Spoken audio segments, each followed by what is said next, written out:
Amigos y amigas, vamos a ir a un foro donde acudió el secretario de Gobernación Adán Augusto.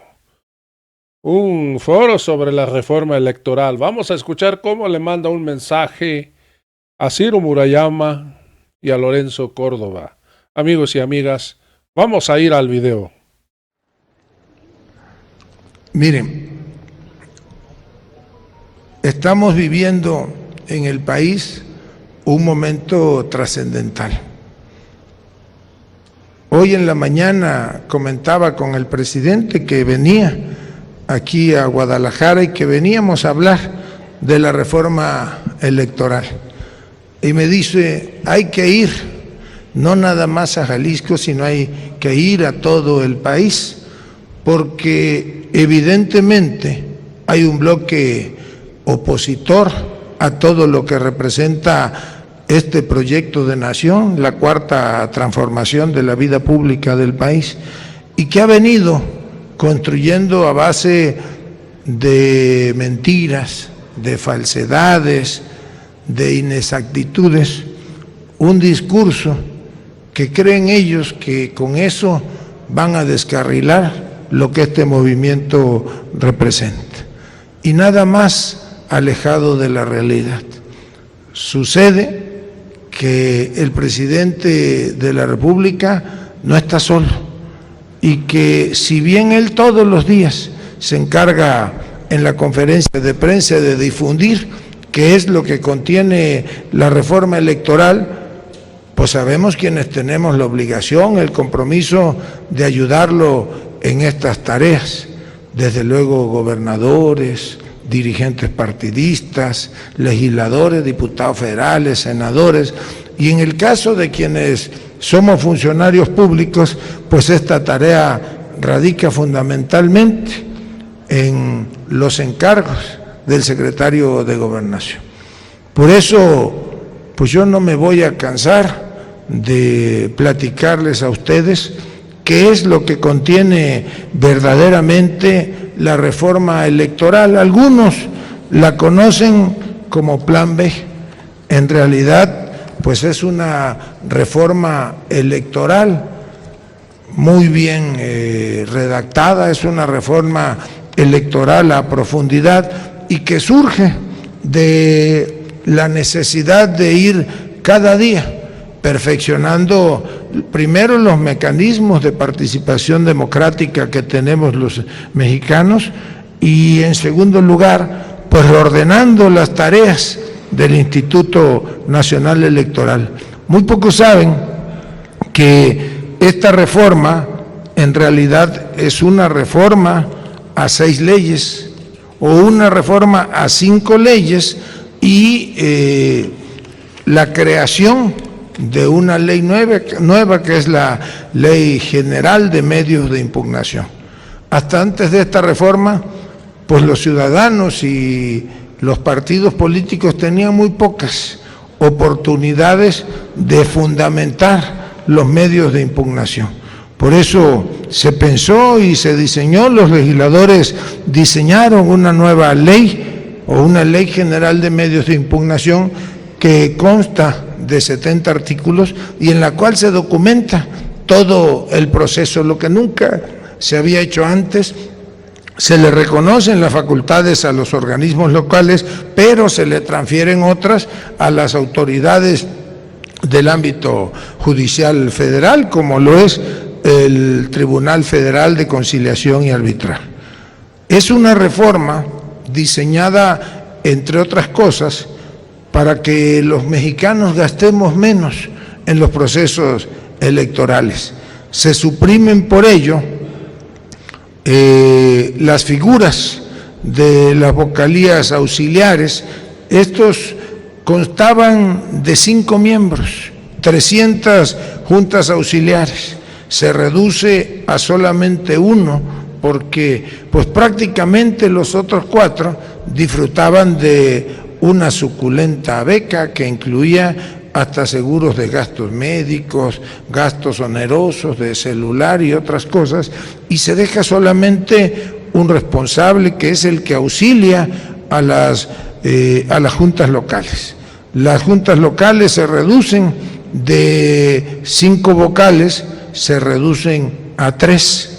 Luego entonces, aquí viene la primera aclaración a las falsedades que el actual presidente del Instituto Nacional Electoral, Lorenzo Córdoba, y el consejero Ciro Murayama, que por cierto ya nada más, afortunadamente, le restan 28 días para que entreguen su encargo.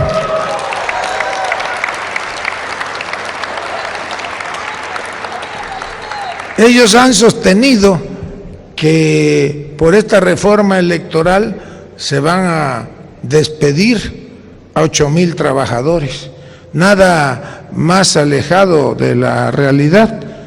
Efectivamente hay algunos que van a quedarse sin empleo. Son 32 juntas locales. De cada una de ellas se va a despedir o se va a reubicar a 2 vocales que, como los comentamos, pues eran gente que no tenía mayor ocupación. 32 por 2 pues son 64, si quieren podemos hasta llevar ahí la cuenta. Y de las juntas auxiliares pues son 300 distritos electorales, 300 juntas auxiliares, por 4 son 1,200 integrantes de esas juntas auxiliares. 1,200 más 64, pues son 1,264. Ahora que ya no va a tener que hacer el señor Córdoba y el señor Murayama, pues a lo mejor les conviene tomar un curso de matemáticas para que se entretengan.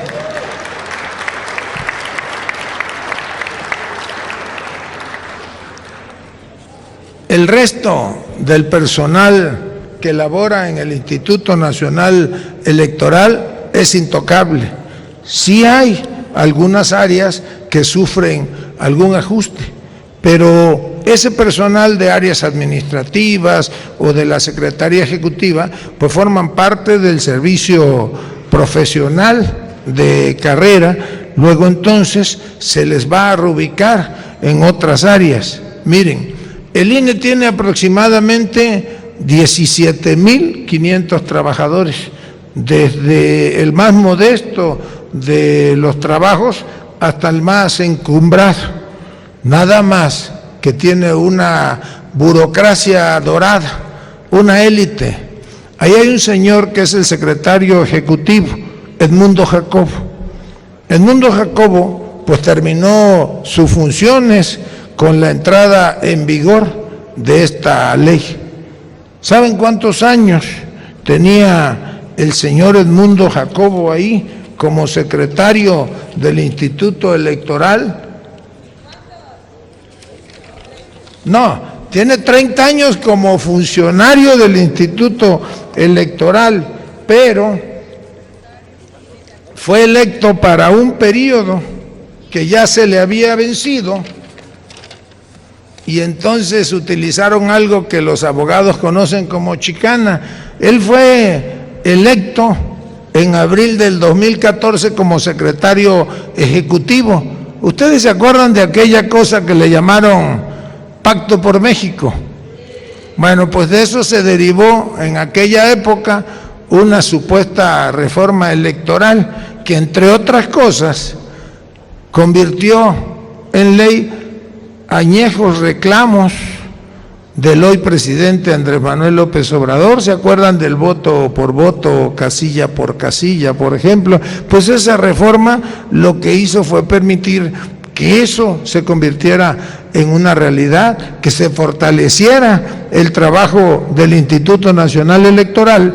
Y en esa época, en abril de 2014, se le eligió como secretario ejecutivo a este señor Edmundo Jacobo, pero fue extrañamente reelecto por 6 años más el 10 de abril del 2020, o sea, él, de acuerdo a esa mañosa reelección, terminaría en sus funciones hasta el 2026. Pero ¿saben qué alegaron? Porque ese cargo no admite la reelección. Entonces lo que alegaron fue que como anteriormente se llamaba el IFE y ahora se llama el INE, pues no era el mismo cargo y por eso lo reeligieron. Afortunadamente ya terminó sus funciones, pero era el todopoderoso, era el mandamás, el que administraba los recursos del Instituto Nacional Electoral. Yo no sé qué tanto le daba este señor Jacobo a Lorenzo Córdoba o cómo le hizo para encampanarlo, que imagínense ustedes, el presidente del Instituto Nacional Electoral abdicaba de sus funciones y era el secretario ejecutivo el que decidía sobre el destino de los recursos del instituto.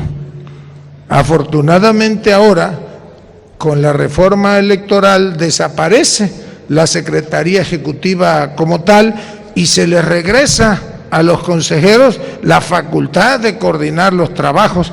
Ahora será una comisión integrada por consejeros. Y ya sabemos que se presentó una reforma constitucional, una iniciativa de reforma constitucional, que lo que buscaba era que los consejeros electorales fueran electos o designados de manera directa por los ciudadanos. Hasta ahora, los consejeros electorales eran nombrados por los partidos políticos, por los dirigentes. Era ya no el cuatismo, sino el cuotismo. A ti te doy 2, tú me das 1 a mí y 1 para el de allá enfrente, tricolores, azules, amarillos, pues se repartían el botín, porque para ellos el Instituto Nacional Electoral es un botín. Y ahora me llama la atención que nosotros declaramos que no estábamos de acuerdo en que los 4 nuevos consejeros, entre ellos el nuevo o nueva presidenta del Consejo General, que va a ser designado en estos días, pues fuese designado bajo esa modalidad. Imagínense ustedes nosotros pactando con Alito o con Marco o con Zambrano para nombrar a los consejeros electorales. Pues no somos iguales. La Constitución prevé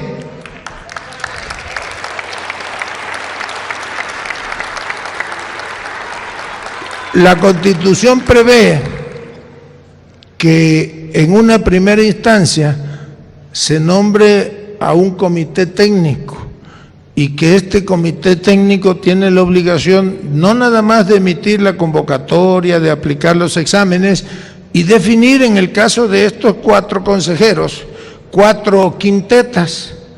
Y entonces estas quintetas pasan al Pleno de la Cámara de Diputados y será el Pleno, con el voto de las 2/3 partes, del que designe a los nuevos consejeros electorales y al nuevo presidenta o presidente del Instituto Nacional Electoral. Pero como les dije, pues esto era caer en más de lo mismo. Es una burla para los ciudadanos que nosotros nos prestemos a una maniobra como esta.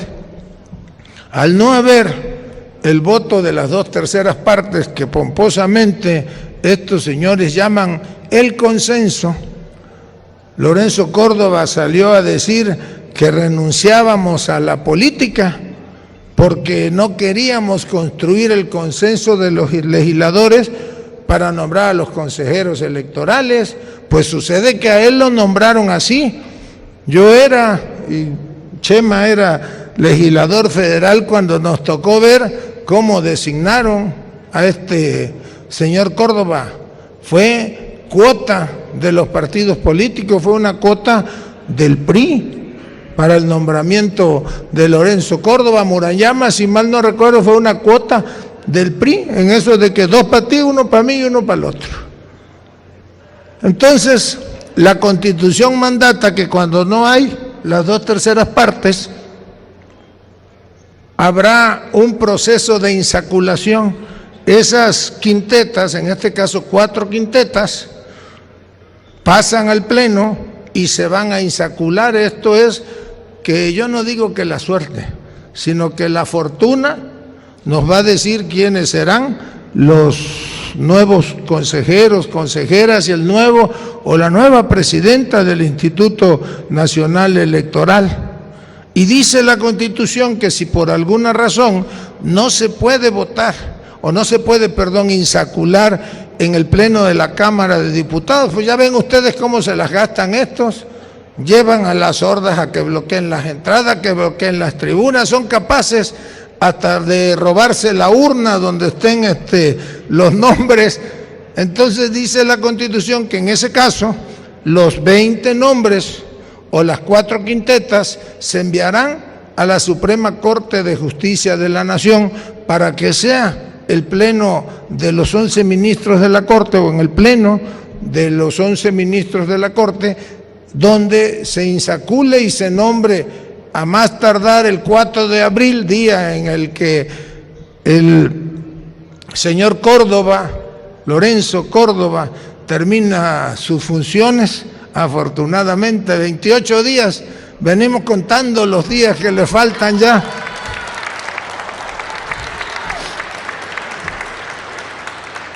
Y tomará protesta quien seguramente vendrá, hombre o mujer, ellos sí, a honrar las tareas, los trabajos del Instituto Nacional Electoral.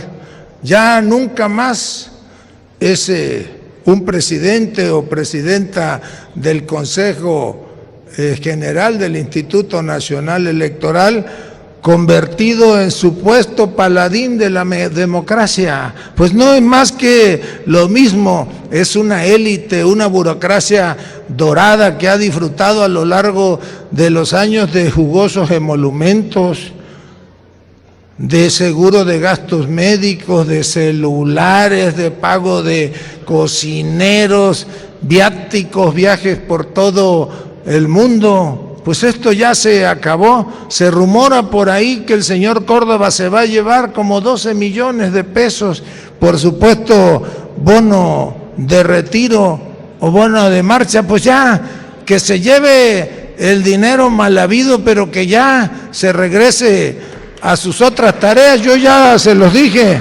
le vamos a regalar un curso de matemáticas para que entienda cuál es la diferencia entre 8,000 despidos inexistentes y los 1,264 integrantes de esa élite que pasarán pues a retiro. Eso es parte de lo que la reforma contiene. La reforma por primera vez facilita el voto de nuestros migrantes, de nuestros compatriotas que por alguna razón radican en el extranjero. Antes tenían que registrarse y solamente podían votar con su credencial de elector. Pero sucede que el 90 y tantos % de los 35 millones de mexicanos que viven en los Estados Unidos o en Canadá no tienen credencial de elector vigente, pues tiene muchos años, y aquí está Maximiliano que lo sabe, que por alguna razón salieron del país y ni modo que allá en el Capitolio en Washington o donde está la Estatua de la Libertad haya un módulo del Registro Nacional Electoral.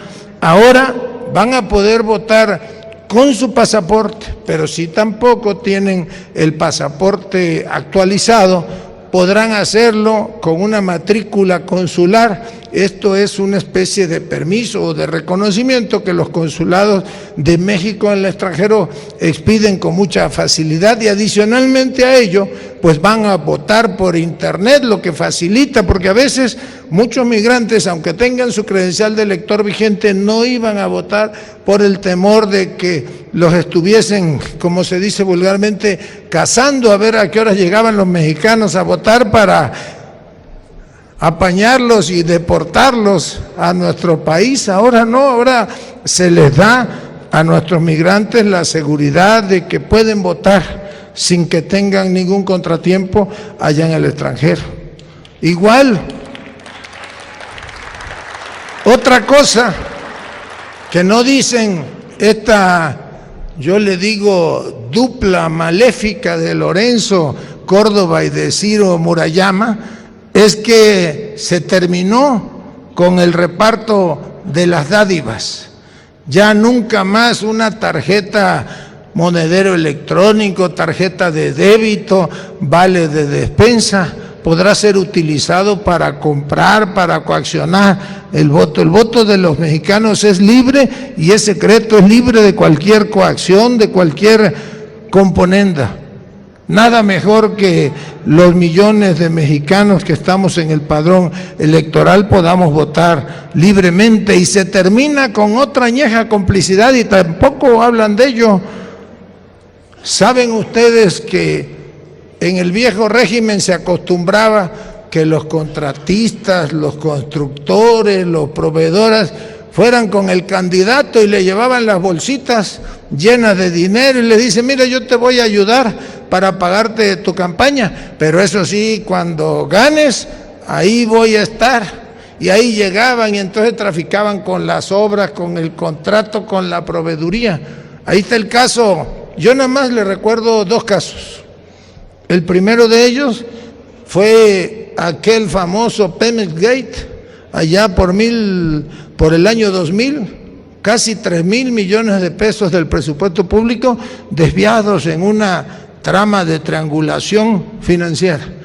Y el último del que tengamos memoria, afortunadamente todavía hay un exfuncionario en la cárcel pagando por su responsabilidad, fue el caso de Odebrecht, aquella compañía brasileña que se dedicaba a financiar candidatos. En el caso, lo financiaron en todo el continente americano, pero en el caso de nuestro país financiaron la campaña de Enrique Peña Nieto.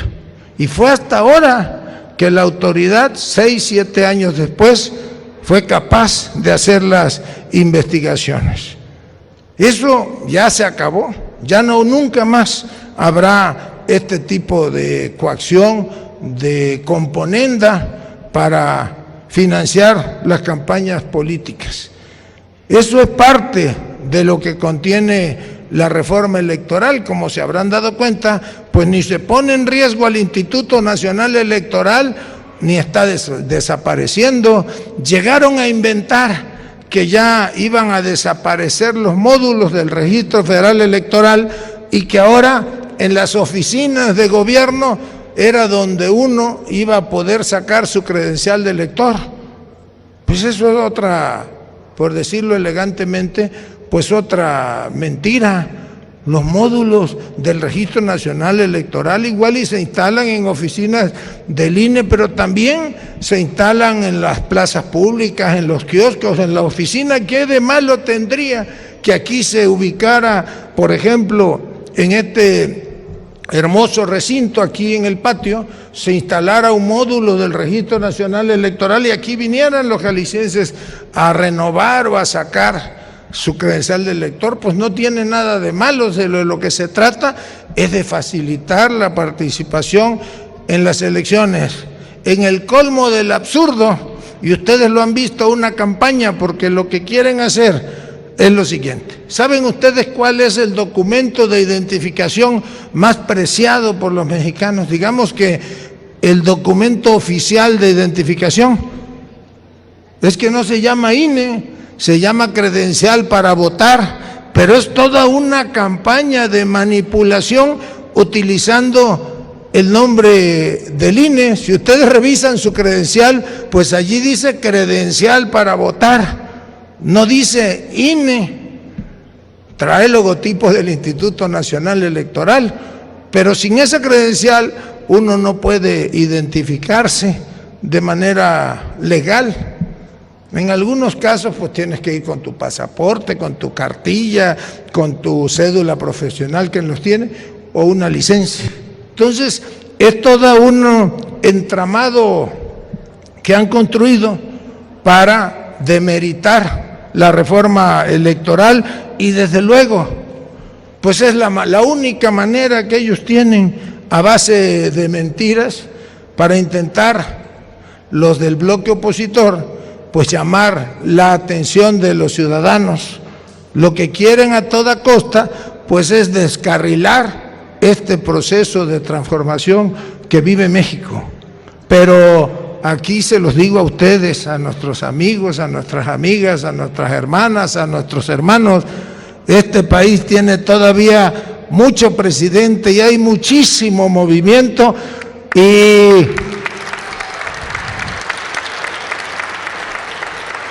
no nos van a detener. Este movimiento de transformación llegó para quedarse. Hasta que terminemos con tanta desigualdad, hasta que haya un desarrollo equilibrado en todo el país, tendrá vida este movimiento. Habrá continuidad con cambio. De eso se trata la transformación. Por eso estamos hoy aquí y reiterándoles, estemos siempre al lado del presidente de la República. Es un hecho, muchas gracias, histórico el que los mexicanos tengamos un presidente de la altura, de los tamaños de Andrés Manuel López Obrador. Muchas gracias de verdad a todas y a todos ustedes.